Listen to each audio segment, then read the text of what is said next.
Morning sir, good morning everyone. देखिए, brokerages सभी bullish नजर आएंगे, पॉजिटिव नजर आएंगे, कोई भी नेगेटिव कॉल नहीं आया है HDFC बैंक पर। अभी आपके स्क्रीन पर होगा नुवामा, नोमुरा, बर्स्टिन सभी ने बाय की कॉल दी है। टारगेट प्राइस 2100 से बढ़ाकर 2300 के बीच में रख दिया, यानी करीब करीब 17% का अपसाइड पोटेंशियल नजर आ रहा है ब्रोकरेजेस को HDFC बैंक में।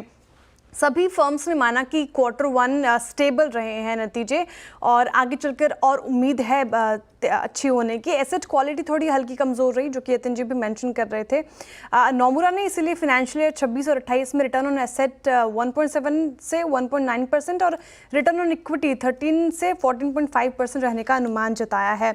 नुवामा कह रहे हैं कि नेट इंटरेस्ट मार्जिन में थोड़ी गिरावट देखने को मिली, 19 बेसिस पॉइंट क्वार्टर ये गिरा है, अनुमान से 6 बेसिस पॉइंट ज़्यादा है। लेकिन अगर आप बात करें तो HDFC बैंक अपनी EBLR लोन की रीप्राइसिंग पीस से तेज़ी से कर सकता है। एसेट क्वालिटी थोड़ी कमज़ोर रही, लेकिन जैसे कि स्लिपेजेस की बात हो रही थी, सीजनल एग्री बिजनेस की वजह से ऐसा होता हुआ नजर आया है। नुवाम ने एक चीज़ फ्लैग की कि HDB फाइनेंशियल स्टेक बिक्री से 91,000 करोड़ का फ़ायदा जो मिला है, लेकिन लगभग पूरा पैसा कंपनी ने कॉन्टिजेंसी और फ्लोटिंग प्रोविजंस में डाल दिया है। बर्स्टिन भी काफ़ी पॉजिटिव है, उन्होंने तो सबसे ज़्यादा टारगेट प्राइस बढ़ाया है, 2300 का टारगेट प्राइस रख दिया है। वो कह रहे हैं कि लोन टू डिपॉजिट रेशियो घटकर अब 95% पर है। बैलेंस शीट में लगातार सुधार हो रहा है कंपनी का। और अगर आप बात करें तो इन्होंने EPS में 11% साल दर साल ग्रोथ का अनुमान जताया है। तो सभी HDFC बैंक पर पॉजिटिव नजर आ रहे हैं, कोई भी नेगेटिव रिपोर्ट नहीं आई है। पॉजिटिव है, ऑब्वियसली क्लीन है, तो ब्रोकरेजेस भी पॉजिटिव है, एक भी नेगेटिव की कॉल नहीं आई है। आप देखिए, नोमुरा, बर्स्टिन, नुवामा सभी की तरफ से बाई कॉल। टारगेट प्राइस अभी आपके स्क्रीन पर होगा, 1740 तक के टारगेट प्राइस आए हैं नोमुरा की तरफ से ICICI बैंक पर, यानी कि 22% का upside potential brokerages ICICI bank में नजर आ रहे हैं। और आप देखें तो तीनों ही फर्म्स का ये मानना है कि सभी मोर्चों पर नंबर्स काफ़ी अच्छे रहे हैं।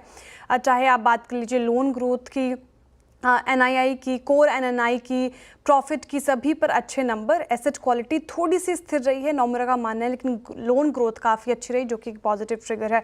बर्स्टिन कह रहे हैं कि एक्सिस बैंक की हालिया झटके के बाद ICICI बैंक की जो मजबूत एसेट क्वालिटी है वो राहत भरी है पूरी सेक्टर के लिए। EPS में 14% का जो हमें ग्रोथ देखने को मिला है साल दर साल, वो उम्मीद से काफ़ी ज़्यादा बेहतर, यहाँ पर एक सरप्राइज़ आया उनकी तरफ से।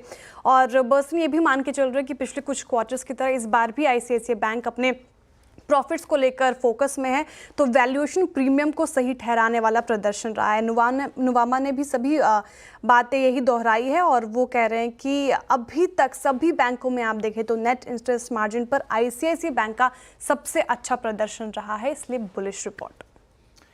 लाइंस पर भी ब्रोकरेजेस बुलिश नजर आ रहे हैं, टारगेट प्राइस भी अच्छा खासा बढ़ा दिया। सभी की बाई कॉल आप देखिए, ओवरवेट आउट परफॉर्म बाई की कॉल आ गई है। टारगेट प्राइस भी ठीक ठाक है, 1726 तक के टारगेट प्राइस आए हैं, यानी कि 16% का अपसाइड पोटेंशियल ब्रोकरेजेस को रिलायंस इंडस्ट्रीज में नजर आ रहा है। सभी फर्म्स ने माना कि अर्निंग्स में 1 टाइम सेल्स ऑफ शेयर से सपोर्ट मिला है, लेकिन ऑयल टू केमिकल बिजनेस और रिटेल में थोड़ी सुस्ती देखने को मिली है। क्या अच्छा रहा, जो कि यतिन जी भी मेंशन कर रहे थे, जियो का एयर फाइबर जिस तरीके से वहाँ पे डिमांड बढ़ती हुई नजर आई है, ब्रॉडबैंड जिस तरीके से वहाँ पे कामकाज होता हुआ नजर आया है, वो एक पॉजिटिव ट्रिगर है कंपनी के लिए, वहाँ पे नंबर्स अच्छे थे।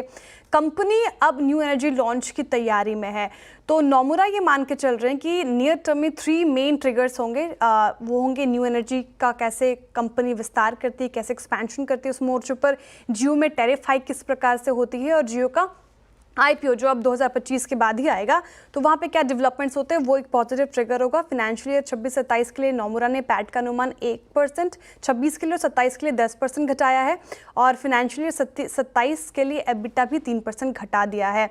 जेफरीज मान के चल रहे हैं कि EBITDA अनुमान से 3% के करीब करीब रहा, लेकिन आप देखिए फाइनेंशियल ईयर 26 में 11% EBITDA अनुमान का ग्रोथ है। तो सभी फर्म्स का यही मानना है। और मॉर्गन स्टैनली ने एक और चीज़ कही कि कंपनी की गाइडेंस थोड़ी आशावादी है, 2029 तक मुनाफा वो दोगुना करने की प्लानिंग कर रहे हैं।